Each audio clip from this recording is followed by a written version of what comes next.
Hi, everyone. My name is Lori Gimmelstein. I'm the Executive Director of the Colorado Parent Advocacy Network. And tonight I am joined by Kelly Notafrancesco out in the northern portion of Colorado in the Poudre School District, who is also an active member and contributor to the Colorado Parent Advocacy Network. And tonight we're going to be talking about something very, very important. A lot of you have in front of you your ballot for the 2024 general election. And on that ballot, your school district may be asking for more money. And so tonight, Kelly and I are going to kind of dig in deep into two school districts in the state, Cherry Creek School District and Poudre School District, and talk about why we believe you need to stop funding failure, voting no on mill levy overrides and bonds. Kelly, I'd like to welcome you. Do you want to give everybody a quick introduction to who you are and how you got involved in this movement to restore the parents' voice in education? Thank you, Lori. I appreciate that. And I am really eager to be here tonight. I had the pleasure of serving on the board of directors at a charter school here in our town. And that really got me interested and aware of education, and more specifically, I guess, the politics and the decisions that go into the whole education system. And so I really started digging into it after that and trying to learn as much as I could about, maybe where some of the educational philosophy stems from, how money is spent, what laws guide some of the decisions that go into education. And I've always been an advocate for my own children and an advocate for parents being the best people to be in control of their own children. And so I feel like I align with what CPN is working on. So I appreciate the work that you do.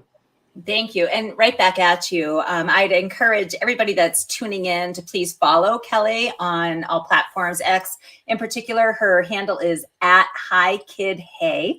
Please follow us as well at CPN Colorado. And, tonight, what we're really going to be talking about is this important conversation that we as taxpayers, the people that are we're the customer, the school is supposed to serve us. We need to have a conversation. We need to have a conversation on what the schools are asking taxpayers to fund, especially when our return on investment is incredibly poor.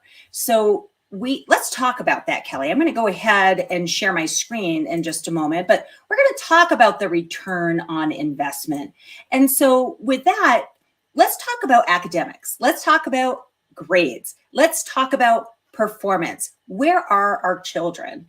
And we're both saying people need to stop funding failure. Public school districts are not producing results, and they continue to ask for money, upwards of $1 billion this November in Cherry Creek, and $49 million, $500 million in a mill levy override in Poudre. So in Cherry Creek, where my husband and I moved to in 2011 because we wanted our children to have the best education possible, do you know 52% of our kids in Cherry Creek School District are not at grade level in reading, writing, or math? I mean, well, it's even worse for math. It's 59%. What is it like in Poudre? Yeah, Poudre, I would say, is pretty similar. While our district really likes to brag that they are so successful, but they always grade their success on, hey, we are better than these other school districts in Colorado, which really are terrible. And that's disappointing to me personally. I just really think that we could serve our kids a lot better. I think our community expects better. So for instance, in Poudre School District, so we've got about 40% of our 3rd through 8th graders who are below proficient in, or below expectations rather, in reading and writing. But the math scores sadly are even worse. And so we've got 50% of our local 3rd through 8th graders that are below expectations in math. And when we dig in a little deeper and you look at the middle school, like particularly the non-charter middle schools, they're at about 66% or 60% not proficient or below expectations in math. And so I just think, how are we serving those kids? How are those kids going to grow up to be engineers, to be astronauts, to be all the wonderful things, whatever it is that they are meant to be and whatever they have the capacity to be, if we're not serving them in third grade at basic math skills, that's just, we're shortchanging their future potential, and it's just disappointing. It really is. And, you know, when I first started getting into the field of advocating for parents, I was a speech pathologist. I am a speech pathologist, and I've been in private practice for 2 decades advocating for families. And back in 2020, you know, we were kind of sold this message of the COVID learning loss. And I remember thinking, gosh, all we need to do is take a look at the standardized test results from 2019, and we will see what the significant difference is, what the discrepancy is, and we'll know how far behind we are because of this COVID learning loss. And I was just blown away. I went back to 2019, and in Cherry Creek, the percentages, we're looking at maybe a 1% difference. Still, more than half the kids were not at grade level in 2019. Same in 2018, 2017. We kept following it back, and we became really alarmed. What is going on? What is happening in the school districts that we're moving to? We're paying all of these property taxes to ensure they're well funded, and they're not performing. Our kids are failing.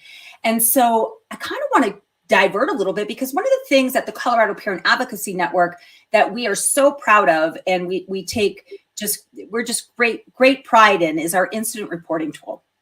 And so at coloradoparents.org, parents, teachers, students can submit a secure, confidential incident report about a concern that they might have at their school. And one of the biggest ones we receive on a weekly basis is from parents of children with special needs. And so with that, I want to kind of jump into talking about a situation that happened in Poudre School District, where a paraprofessional was actually imprisoned for hitting kids on the autism spectrum while they were on the school bus. And these children had limited to no verbal speech. They didn't have a way of communicating to their parent what was happening. And special education is an area where we really want to prioritize, because public schools receive a tremendous amount of funding through 504 Accommodation Act, and also the Individuals with Disabilities Act. So we want to make sure that our schools are providing the right services and hiring the right people. Can you tell us a little bit more about what happened in that situation? Sure, I'd be happy to. Well, it's a horrible situation, and it's terribly sad for the families who were affected. But basically, our school district decided to hire someone to serve as a paraprofessional, and at the time, knowing that he had a previous arrest for child abuse, oddly enough.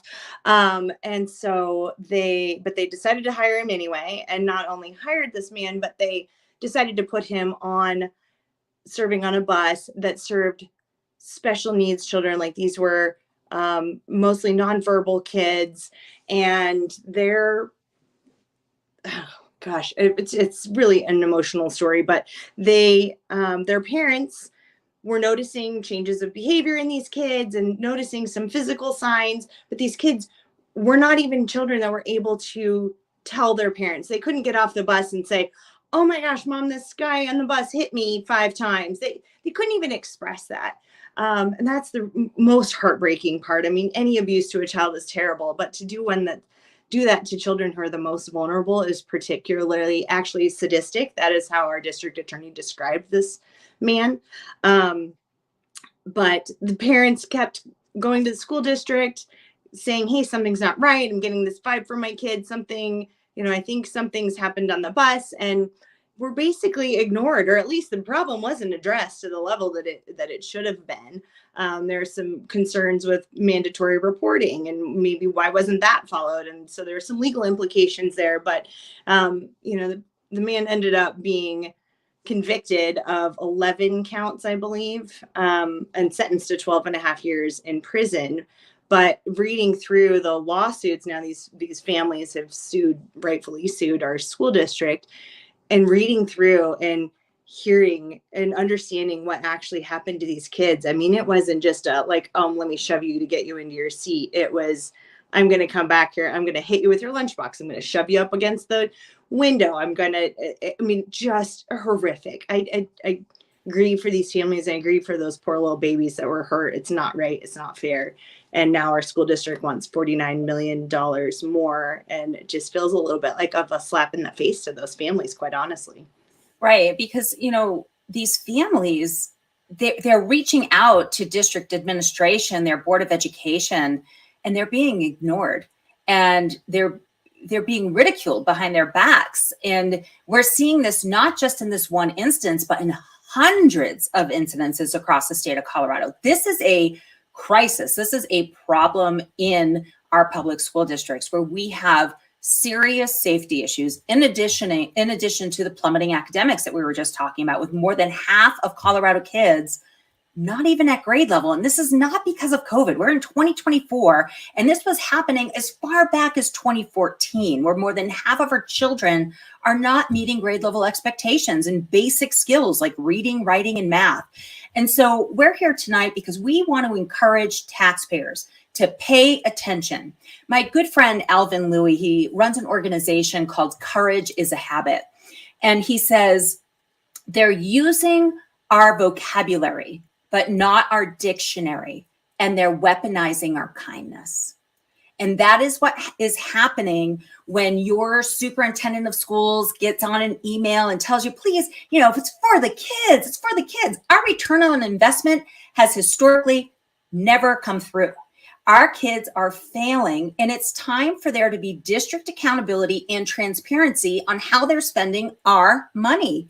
And I'm going to give you one really important piece of information that you need to be aware of. If your school superintendent is required in their strategic plan of performance to pass a mill levy and bond, but not ensure your children are passing in reading, writing, and math, your answer should be a resounding no. We will stop funding failure in these school districts. Your school superintendent should be, their main focus should be ensuring your child's academic success.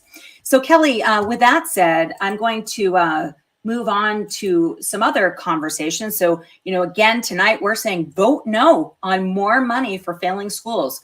There are so many incredibly clever ways that school districts can consolidate efforts and ensure resources are properly invested for student success. And paying upwards of $1 billion and more taxes for families who are already struggling. I think we should talk about that. What is the reality, Kelly, in Colorado for families, for people for the people that are writing to CPAN every day, that you and we sit down and we read these incident reports, and we're hearing from families that can't afford to put groceries on their table, that are going to lose their homes because their property taxes are so high. And school districts think for some reason they should put more of a burden on these property owners. Do you want to talk more about that? Sure, I can a little bit. And I appreciate that you brought up the idea of transparency, because I think transparency and trust are both really important in the relationship between a local community and their school district. And yes, you're exactly right. Like Colorado is a very expensive place to live. We personally just visited the South, and the place where we went, we could go out to dinner, and every time we got the check, we were like, oh, it's so much less expensive here. This is it was markedly different. We could notice the difference. So Colorado is a very expensive place to live. We've, but our schools, interestingly enough, and I don't know if you have this graphic or can show it later, but we have increasingly funded our public schools over the course of the last several years. So the amount of revenue per student has vastly increased at a steep rate. And as you said, when you take that and then compare it to what we're getting, which is still flat and ineffective math and reading scores, you kind of start to wonder, where these districts spending their money. And I think that's the transparency part. I think reasonable people don't mind funding their school districts. They want to provide for the students in their communities, and rightfully so. But I think we're at a point in Colorado now where people are saying, geez, you're asking me to exchange my hard labor, my tax dollars. I can't use this $49 million, for instance, in Fort Collins, is not going to be dispersed and being used amongst the community. It's going to be taken out of the community resources and directed so that the school district can use that money. Well, we kind of wonder, how are you using that money now? So we know that you mentioned COVID earlier. All these school districts in Colorado got millions of dollars. I know here in at Poudre School District, our district got about $20 million. Well, there's no website I can go to. There's nowhere where anyone in the community can go and say, hey, how exactly were those ESSER dollars spent? What exactly were those spent on? If I could look at that and make a reasonable decision of, hey, I think the district is spending their money wisely, and that's really in a way that benefits kids. But no one in the community has a way to assess that. And I think that's part of the transparency and trust issue that we're seeing. Absolutely. And, I'm going to go back to a couple of different pieces of information that you shared with me over this past week, because I really wasn't aware that more than half of Americans are saying public education is going in the wrong direction. Only 16% of Americans believe that public education is actually going in the right direction. And I mean, I shouldn't say I can't believe it. I can believe it because I see what's happening in our school districts. I see that we have plummeting academics. We have serious safety concerns for our children, violation of Title IX. We have, just controversial curriculum and the influx of political ideology into classrooms, and they're doing all this, and our kids are failing, and they want us to shoulder more money. Again, I am encouraging every taxpayer in the state of Colorado, vote no on the mill levy overrides and bonds. Our schools need to do better. They need to stop being incentivized for failure. We don't need to shovel more money into a system that is failing. We need to figure out why it's failing and turn it around. No other industry would there be allowed a more than 50% failure rate and then continue to shovel money at them. Yeah, Lori, I think it's important for people to consider, and I know that you think of this often too, is what is the proper role of a school district? What's the proper role of those schools? And are they fulfilling what their base responsibility is? And what you've demonstrated here clearly is that based on these academic measurements, the answer for most school districts, unfortunately, in Colorado is no. And that the kids just lose. I mean, there's just nothing, more disappointing, I think, than letting down our kids. And it unfortunately feels like that's what's happening. I completely agree. And, one of the other things that I found really interesting was back in February, Governor Polis and the state legislature came out and they shared this historic celebration of fully funding education. And this was something that you and I had spoken about at great length. I'm going to pull up a screen here to share with everybody. But I'd really like for you to be able to maybe expand on this a little bit. So when the Governor Polis and the legislature are sharing, hey, we're fully funding education, and this is something that they have worked for in the legislature, what's going on? There seems to be a disconnect. Right. Again, I mean, that's kind of what we mentioned earlier with the K-12 education funding in the state of Colorado.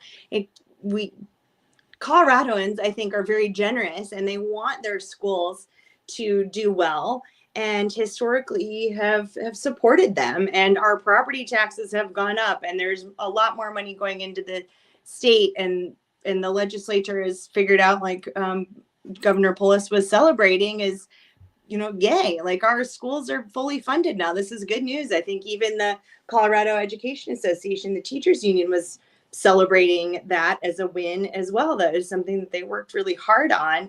And then to get that, and then right on the back of it, follow with all these large school districts saying, no, we got all that ESSER money. Okay, now we're fully funded, but we still need more.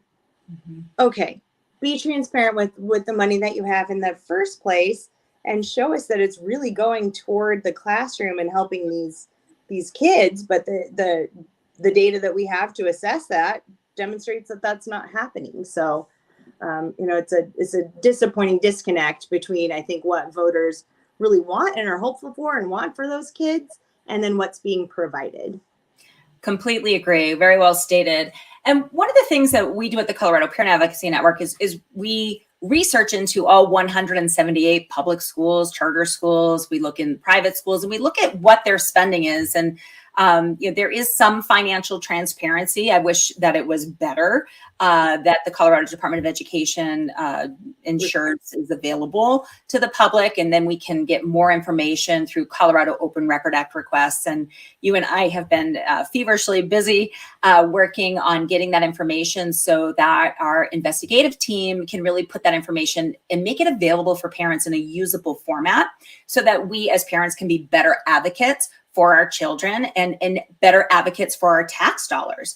And so one of the things that we've uncovered is the amount of money being put into curriculum, professional development, and curriculum under the guise of diversity, equity, and inclusion, or social emotional learning. And we see those often in uppercase acronym DEI, SEL, companies like Castle and Panorama, Second Step, Courageous Conversations, No Place for Hate.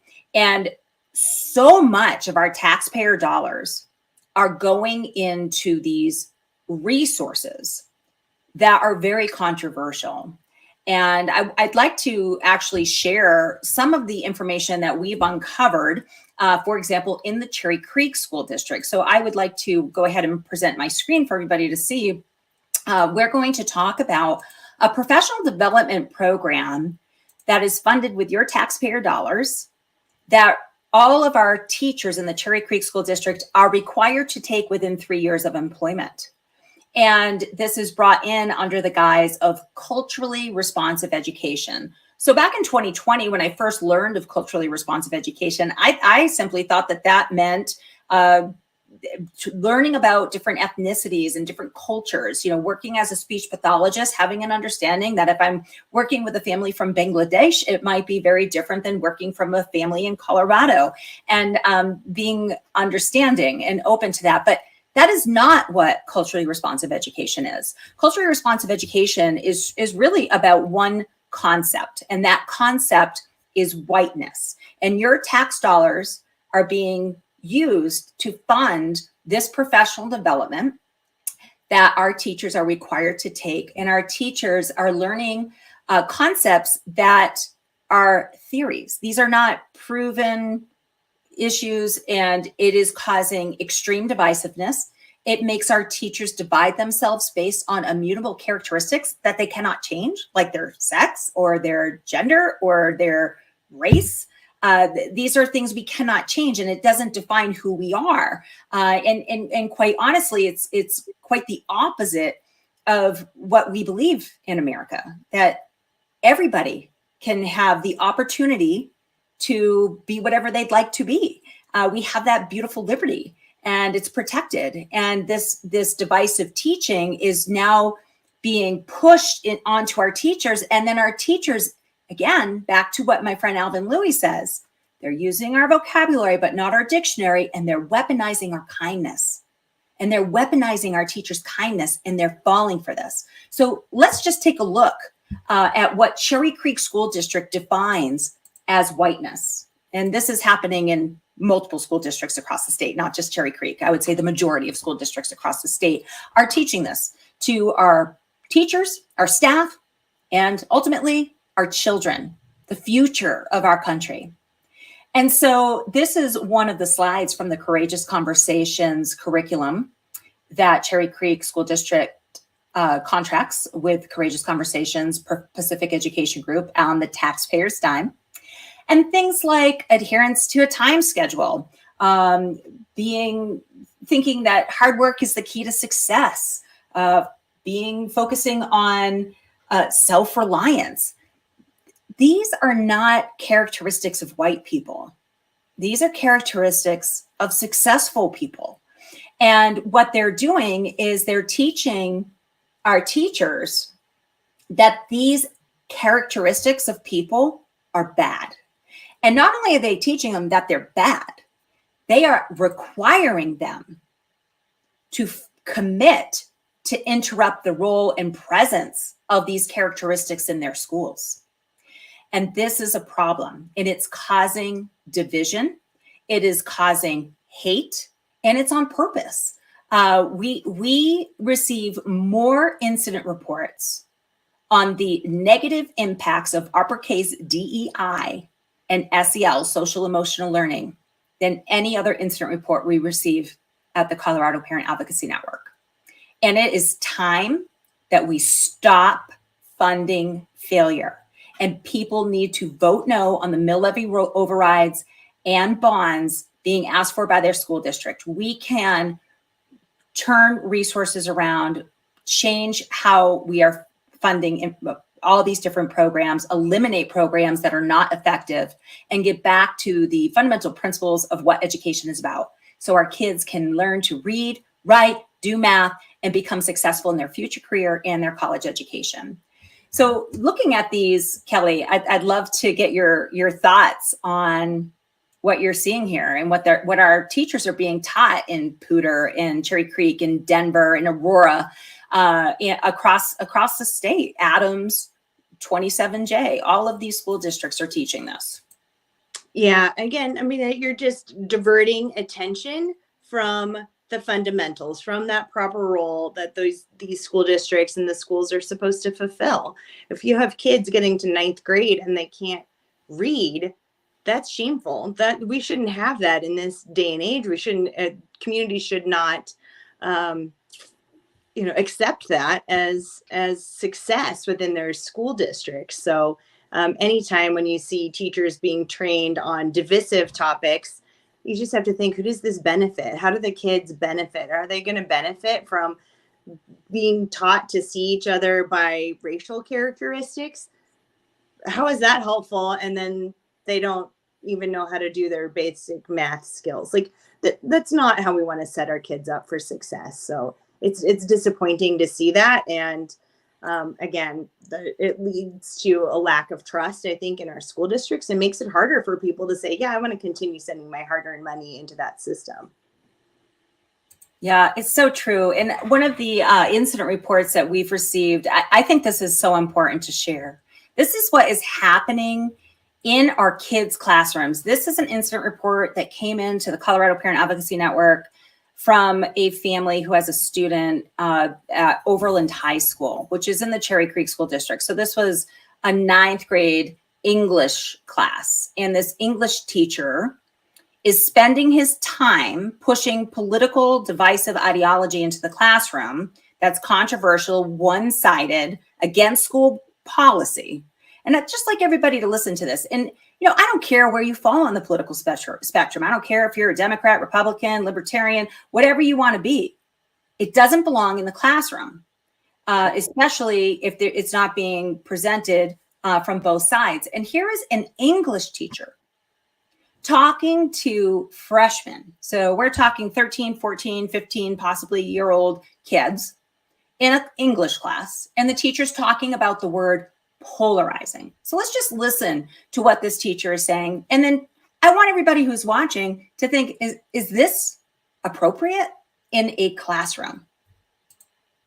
Donald Trump was polarizing because people either, like crazy racist people, either loved him. Sorry, I'm not trying to editorialize. Or the views of what I say here are not reflective. I don't know. I'm not trying to get political. Donald Trump was very polarizing. Racists loved him. The rest of us decent people found him horrific, right? The rest of us decent people. Like, I think this teacher is polarizing. Yes. And what's happening is this is just one example of so much evidence of harm happening in our classrooms. And, we have to be able to restore the trust in public education. I know there's a huge call to action to pull kids out of government schools, but the reality is we don't have enough options. And we need to ensure accountability and transparency and restore our voice, the parents' voice. We are the experts on our kids in education. We have the authority to direct our children's upbringing and education, no one else. And this divisive ideology being pushed into the classroom and being allowed. So not only is it being pushed in the classroom by activist teachers, it's being encouraged, it's being allowed by district administration and school boards.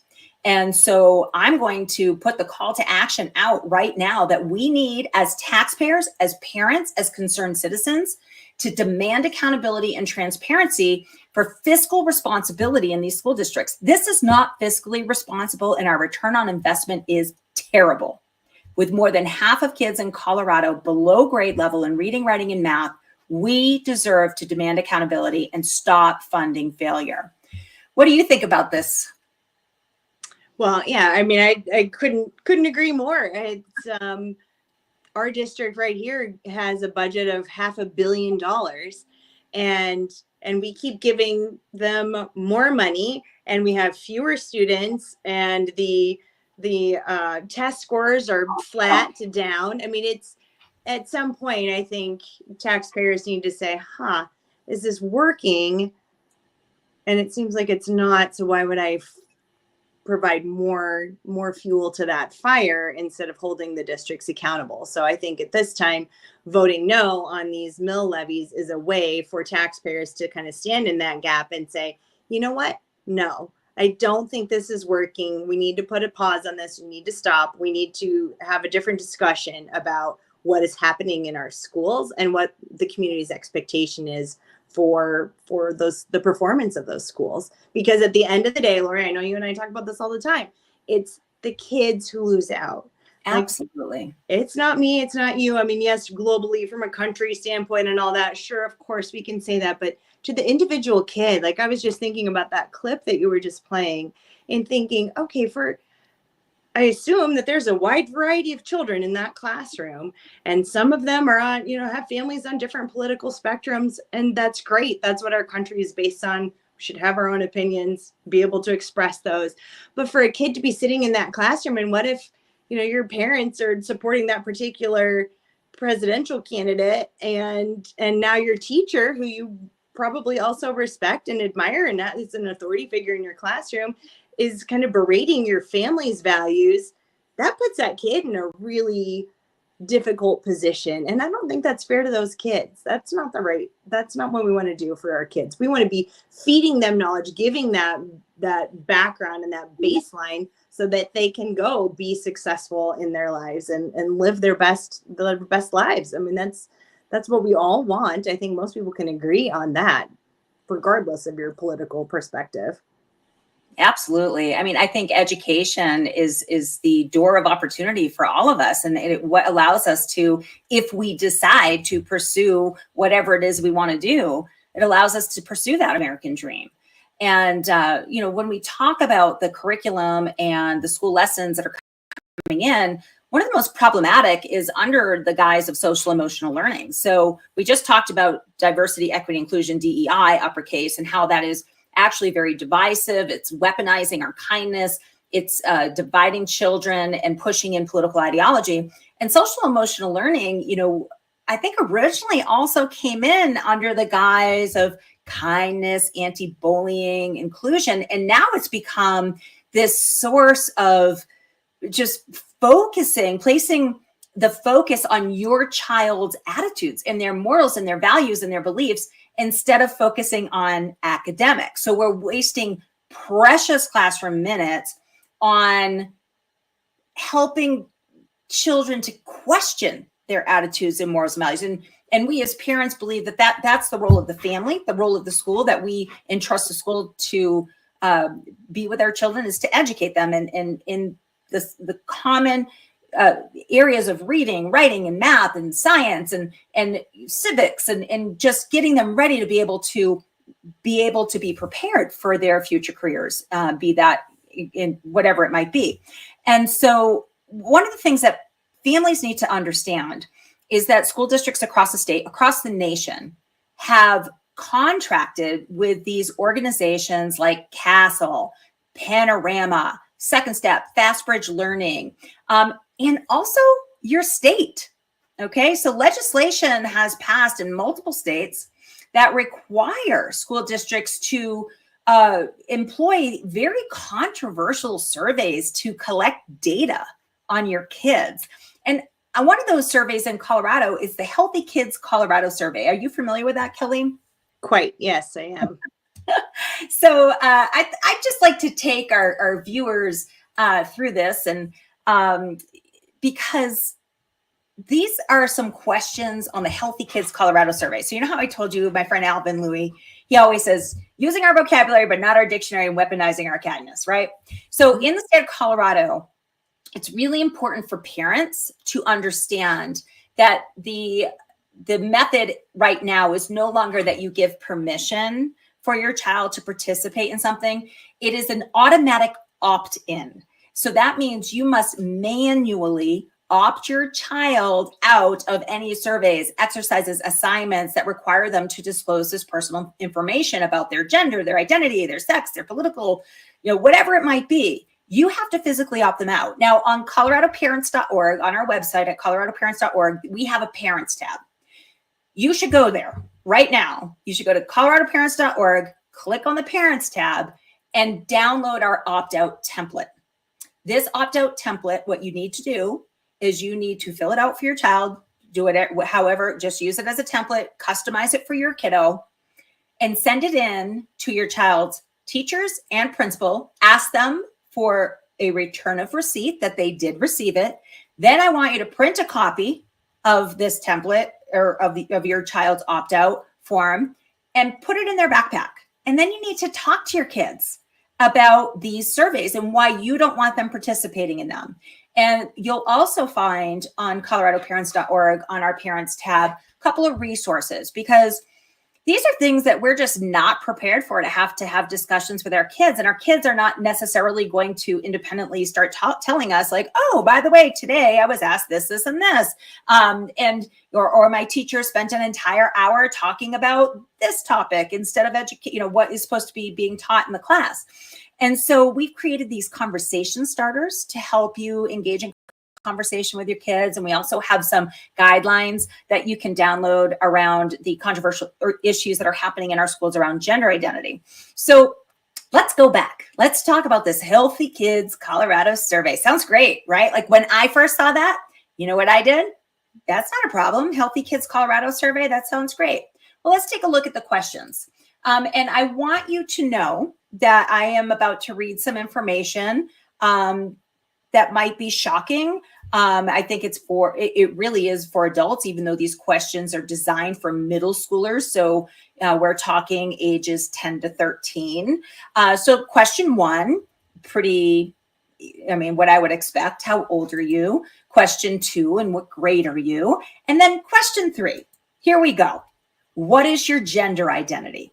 Female, male, genderqueer, non-binary. I do not know my gender identity. Questioning, or I have a different identity. Number 4, some people describe themselves as transgender when their sex at birth does not match the way they think or feel about their gender. Are you transgender? Question 5, which of the following best describes you? Heterosexual, gay or lesbian, bisexual, asexual, I describe my identity some other way. I'm not sure about my sexual identity. Questioning. I do not know what this question is asking. So we've put these questions in front of multiple psychologists, and one of the most common responses is, "Wow, they're seeding information for these children." And Exactly. Quite honestly, I want to know why the public school, why my state cares about my 10-year-old sexuality. Why are they? Laura, you want to know what's interesting? Sorry to interrupt you, but I've I've researched this survey a little bit, and I don't know if we've had the chance to talk about this yet, but if you go way back, this Healthy Kids Colorado survey has been a part of Colorado's ether for a long time.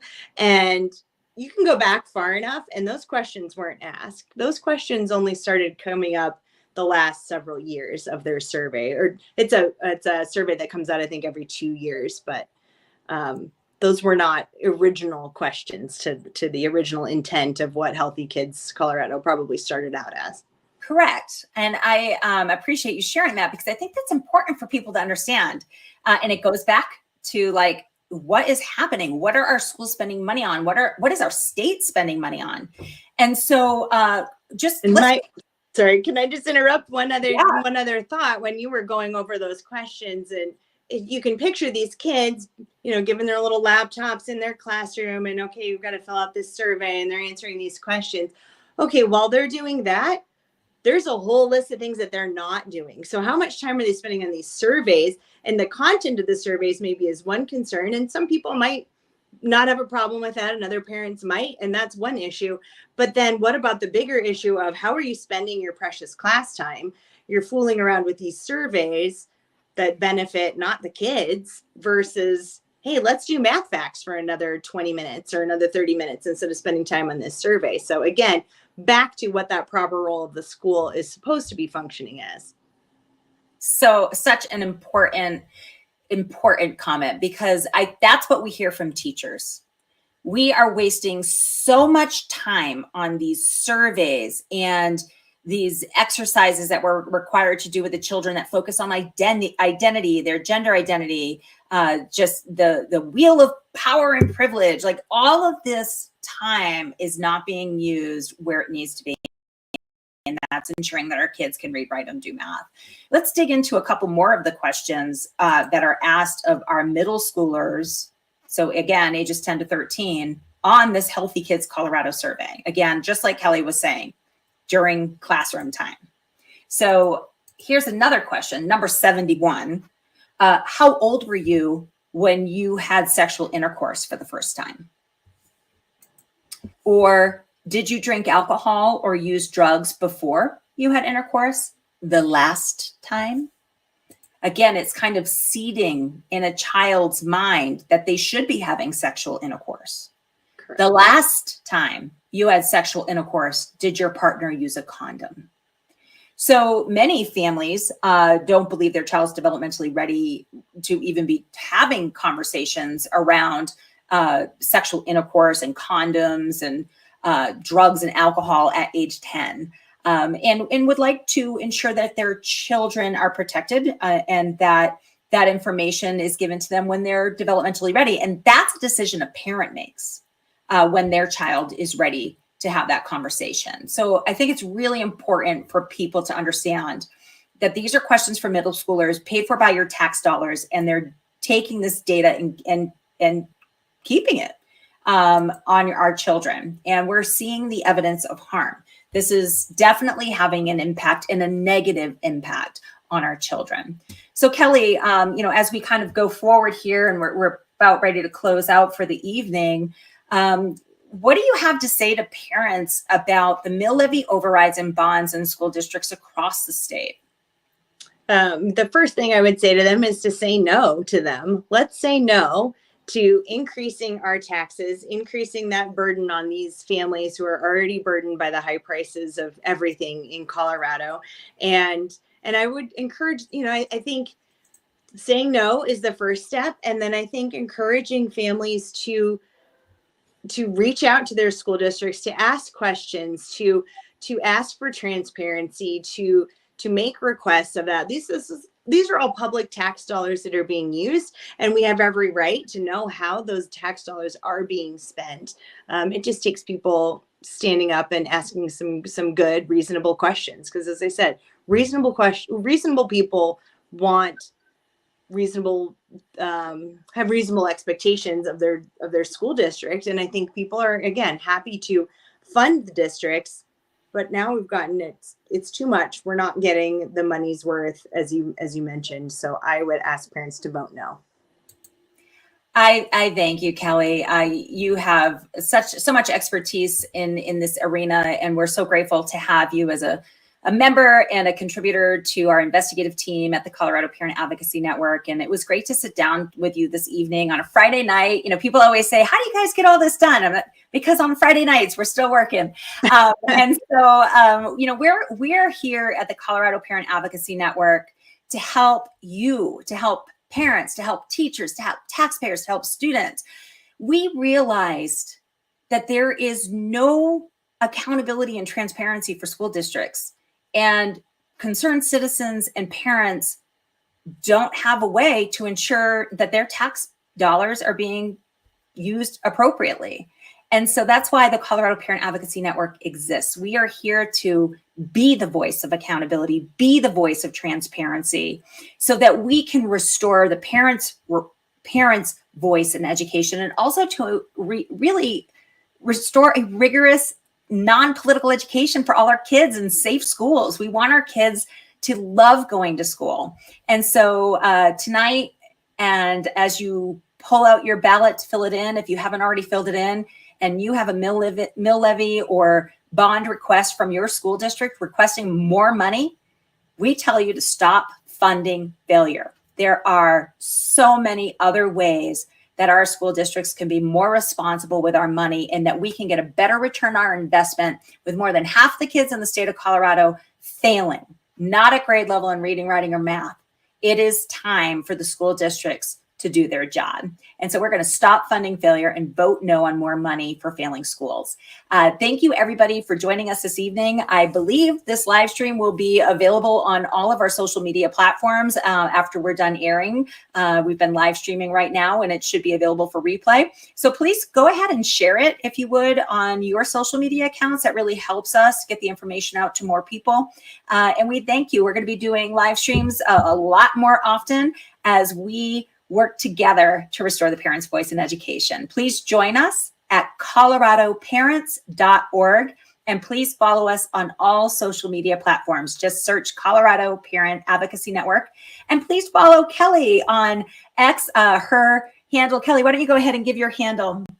Oh, it's at HiKidHey, Hey. HiKid. Thanks. And sorry about that. How can people also sign up for your newsletter? There is a link just right at the top of my X account there, so they can sign up for that newsletter there. Thank you. Okay, great. So again, you can follow Kelly at HiKidHey on X, and at CPN Colorado on X for us. And we hope you all have a blessed and restful weekend ahead. Vote no on mill levies and bonds in your school district. Take care, everyone. Thanks. Thank you.